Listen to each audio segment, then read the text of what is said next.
Opa, então vamos lá. Então aqui, na verdade, eu já joguei o texto de vocês para cá, mas eu vou começar um pouquinho do início lá, né? Então aqui vocês veem o fabuloso Final Draft, com todas as portinhas dele. E aqui, cara, tem a coisa que talvez nesse início vocês vão mais usar.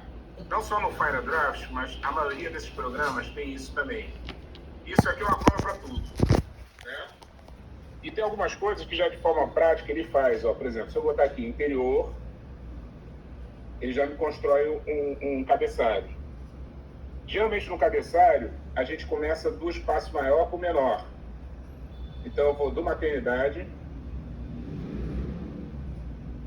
barra quarto.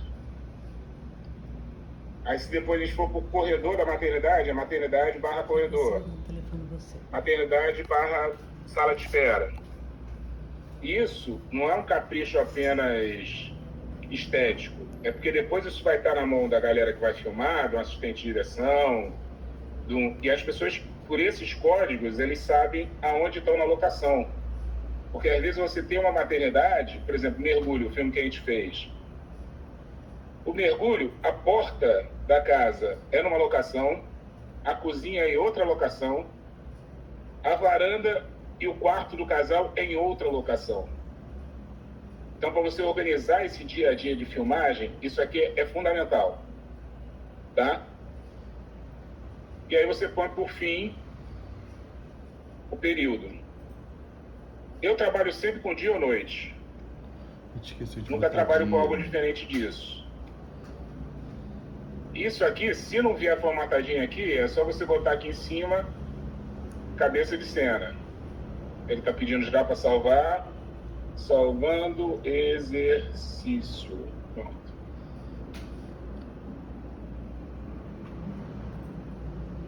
E aí a gente começa aqui a nossa rubrica. E geralmente aqui é o action. E aqui a gente começa sempre caixa alta e baixa. Nunca em letra maiúscula. Então, eu particularmente, pela mãe Gláucia. Então eu botaria...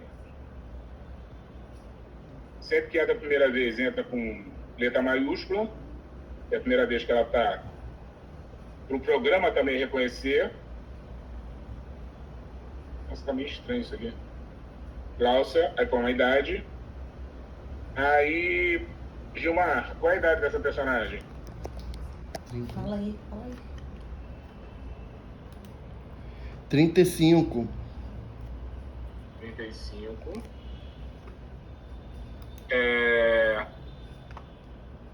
E aí a gente vai para poesia, pelo menos eu gosto, né? Balança suavemente um bebê em seu colo, ninando.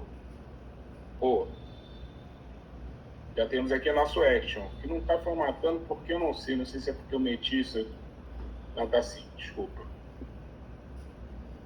Action, tá, ok. Aqui tá Exatamente isso que eu ia dizer. Não tá separando. Por que, meu Deus? Tem que dar um enter entre um e outro. Eu já dei. É que eu acho que eu copiei do... Mas, gente, só um minutinho. Só para vocês verem que o programa também às vezes engasga. Mas, de modo geral, quando a gente começa um arquivo e vai escrevendo do zero, ele vai organizando o pensamento. Porque quando você coloca cabeçalho e digita interna, maternidade, dia, quando você aperta Enter, ele já vai para ação.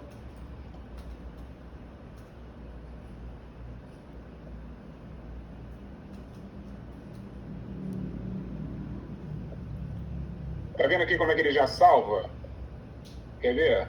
Tá vendo? Aí ele já pergunta, ele já sabe que aqui embaixo eu vou entrar com action. Aí, como é que é o nome da menina mesmo? Gláucia. Deixa aberto para quando ele... 35. Como é que eu fiz? Fiz tão bonitinho aqui. Balança suavemente. Balança suavemente um bebê em seu colo.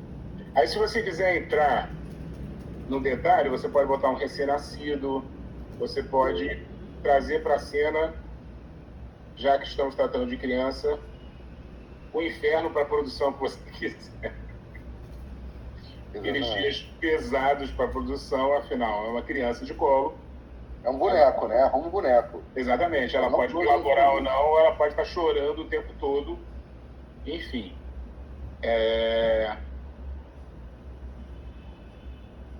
Então, aqui no caso, a gente tem que botar um recém-nascido, né? Porque, olha só, Gilmar e Nina, uma coisa interessante. Quando você coloca que o bebê está sendo ninado, o sujeito da ação é o bebê, e não a Gláucia. Quando você fala que Gláucia balança o bebê, ela está fazendo uma ação. Você está indicando que a cena é sobre ela, e não sobre o bebê, que ela é a protagonista. E aí você vem para um lugar aqui que me lembra um pouco aquele filme de Saneamento Básico. Porque as ações... Vou ver se eu consigo copiar aqui, peraí. E para mim, assim, não existe o pai. A gente tem que dar o nome para esse personagem. E depois identificá-lo a partir das ações que ele é o pai. Porque senão vira literatura. E assim, ninguém vai ler o roteiro de vocês. Como é que é o nome do pai? Já tem nome? Pai? Esmeraldino.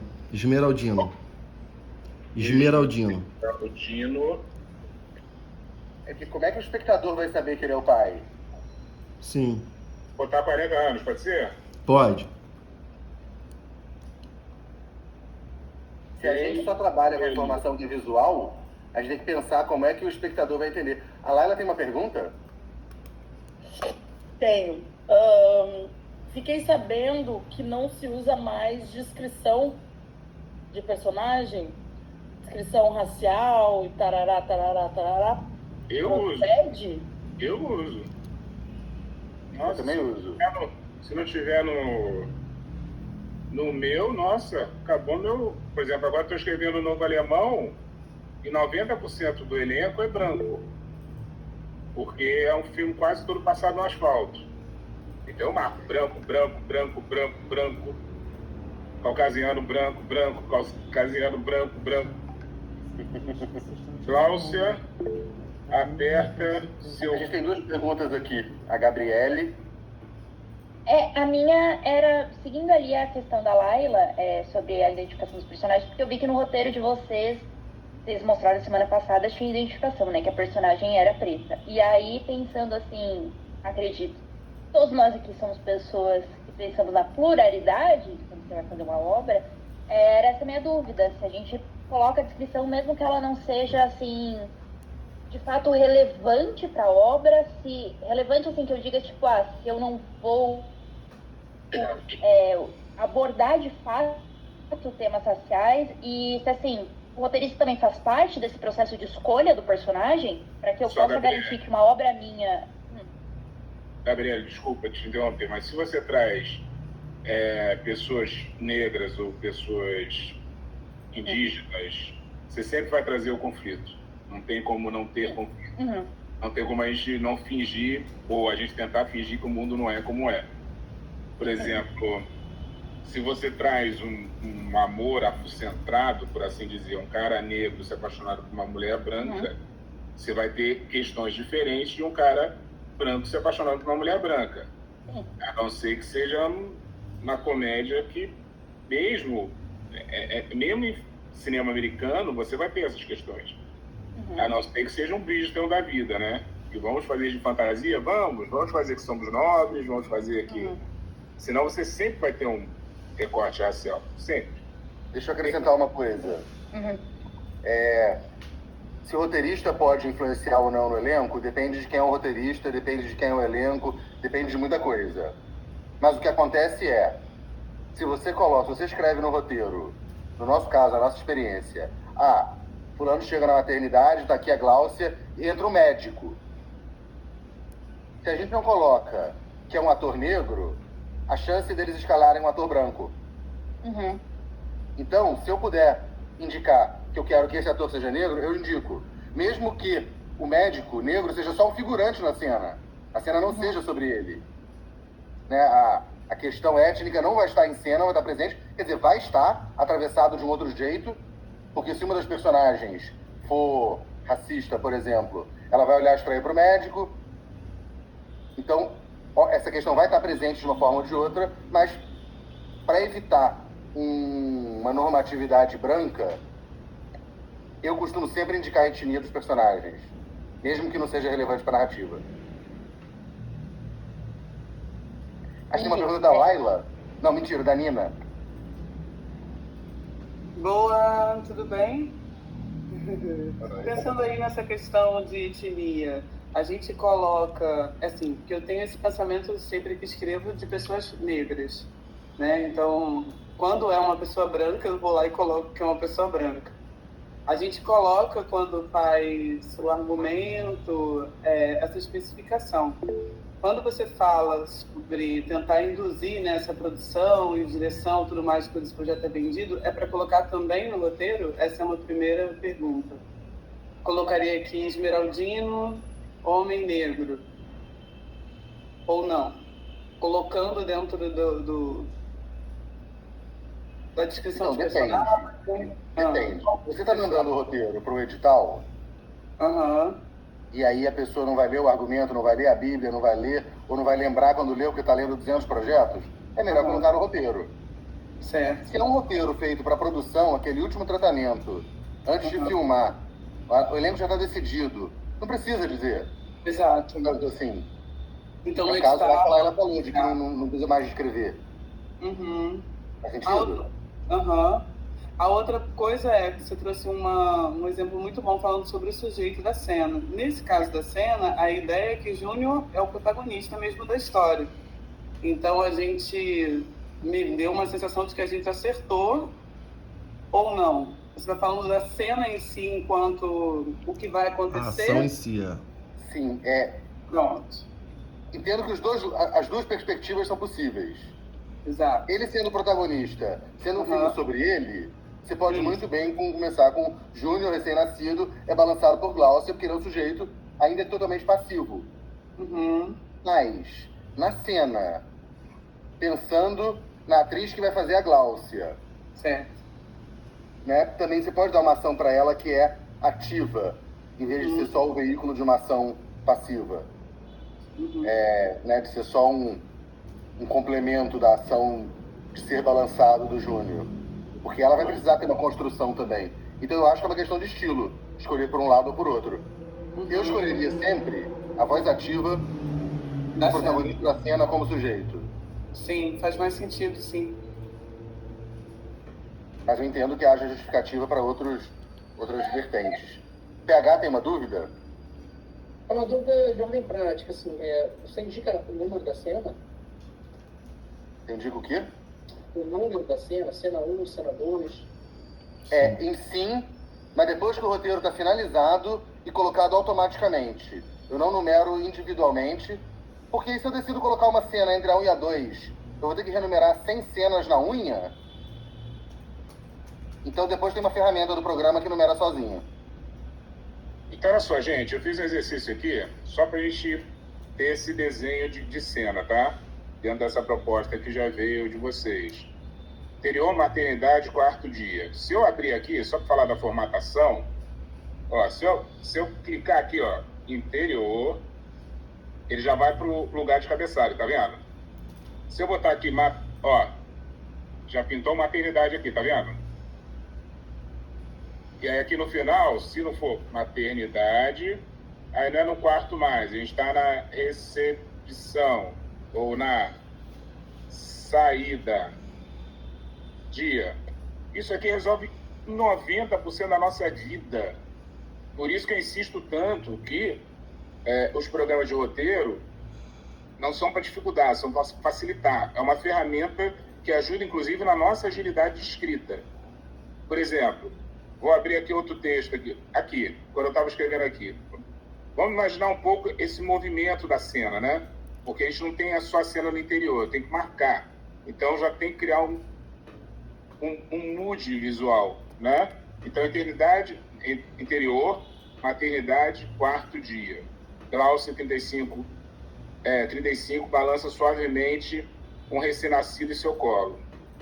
Esmeraldino 40, vem pelo corredor fazendo grande algazarra.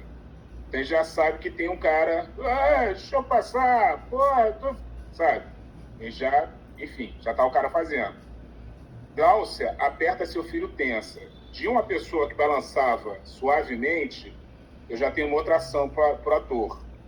Porque a gente tem que pensar o seguinte, pessoas vão ler esse roteiro e atores vão precisar de indicações do que fazer em cena. Porque o que eu vejo muito, e vi aqui em alguns exercícios, 3, 4 pessoas em cena e nenhuma orientação, um texto gigante e nenhuma orientação para o que acontece na cena. E vocês vão vendo que eu vou sempre brincando com a situação. Qual é a situação que eu quero deixar aqui? O que eu sei que eu preciso apresentar? Preciso dizer, como vocês disseram na rubrica de vocês, que o Esmeraldino é pai, que a enfermeira e o médico sentiram que ele está bêbado, né, que ele está alcoolizado. Então vou construindo isso aos poucos, né? Esmeraldino tira um cigarro amassado do bolso e tenta acender, né? Fleck, fleck, fleck, fleck, faísca, faísca, faísca. O médico e uma enfermeira entram no quarto e olham Esmeraldino de cima a baixo. Eles cochicham, a enfermeira respira o ar com força. Com tanto álcool vai explodir. Eu já falei sem ninguém falar que ele tá bêbado. Nossa, esse fulano bebeu demais. Lembra dos positivos que eu falei na outra aula? Sabe, ela pode ser sutil, ela pode chegar perto do médico. Gente, isso tudo aqui, estou aqui trabalhando no primeiro tratamento, na primeira ideia. Sei que depois eu vou voltar aqui porque eu acho que Gláucia merece uma descrição de personagem melhor. Negra, branca mirrada, uma mulher com os olhos fortes, sabe? Qualquer coisa que traga para essa personagem. Ela tem uma cicatriz no rosto, sabe? Ela tem um hematoma que mostra que o marido foi violento, sabe? Eu preciso trazer dados que as pessoas construam o drama que eu estou trazendo, né? Esmeraldino é a mesma coisa. Por exemplo, eu acabei de ler para vocês e falei, cara, eu tinha que falar da roupa do Esmeraldino, sabe? Eu tinha que falar desse cara que, sabe, aquele cara que vai metendo a mão em vários bolsos assim, até que tira um cigarro, aí põe o cigarro na boca e fleck, fleck, fleck, fleck, fleck. Aí quando ele sabe, aí o médico olha para o Esmeraldino e o médico dá a informação que a gente quer saber. Mas não ela falando, esse aí é o pai. Não, o cara fala assim, o senhor é o pai? Eu já sei que ele é o pai. Aí o cara, em vez de responder sim, eu sou, ele só bêbado, continua bêbado, porque cinema é o quê? Imagem. Como disse José Lozeiro lá atrás. Se eu posso fazer o cara balançar a cabeça enquanto acende o cigarro, sou, daí foda-se, sabe, com aquela cara bem. Esmeraldino concorda com a cabeça. E o médico, é proibido fumar aqui. Ele fala, eu sei, e acende o cigarro. Eu já fiz um desenho pro Esmeraldino. Esmeraldino é o quê? É um cara que não segue regras. E tá cagando para aquilo ali. Não sei se ele é rico, não sei se ele é pobre. Depois a gente vai continuar descrevendo. Então, em alguns movimentos, você já tem um personagem definido. Você já tem um Esmeraldino bem interessante aí. Né? Que é aquele cara que acende, filho ali, recém-nascido, mulher, hospital, o cara... E aí, o que temos aí? Sabe? É menino ou menina? Sabe? E aí vocês vão se divertindo. Eu acho que o essencial é isso, esse nosso exercício de ver a cena. Ver a cena como potência. Sabe? Porque ali é um jogo, assim, que se eu tô com uma enfermeira, por exemplo, eu comecei a escrever, não sei se vocês notaram, eu botei um médico, eu falei, cara, esse médico vai pensar numa orelha. Meti uma enfermeira. A gente pode tudo, nesse período aqui a gente pode tudo, entendeu? De repente, talvez a gente não precisasse do médico, talvez a gente precisasse só da enfermeira, e a enfermeira fala com a Gláucia. Talvez, a gente já tira o médico. Desempregou um ator, mas ganhou agilidade de produção. É menos uma pessoa para maquiar, menos uma pessoa para vestir. E talvez esteja mais... R$7.000 a menos. No mínimo. Então, de repente, ela fala, esse comentário que ela faz, ela tá lá trocando. Pega o bebê e fala, mamãe, vamos lá trocar o neném. Cheira o cara e fala assim, não sei que tá fedendo mais. Esse cheiro de álcool não tá nem me deixando... Ou então ela pega o neném no colo e fala, nossa, tá cheirando tanto álcool aqui que eu não tô nem sentindo o cheirinho de cocô do neném. Pronto, já demos a informação de novo. É só para mostrar para vocês que tem várias formas. E eu acho que assim, o mais tesudo assim, nesse trabalho é isso. Quando você consegue falar assim, opa, essa cena tá ficando bacana. Puta, já gostei desse Esmeraldino. Já é um cara bom, já é um personagem bom de matar. Né? Porque a gente sempre tem que estar na noção que de repente vai ter que matar um personagem ou outro, então a gente tem que criar os personagens mais interessantes do mundo para a gente poder matar depois, matar com gostinho. Enfim, é isso. Então, vocês estão vendo? É isso que eu falei quando eu falei da caixinha de ferramentas dele. Que abre assim e começa a mexer na cena. Eu falei, e se fosse isso, e se fosse aquilo, e se fosse aquilo outro?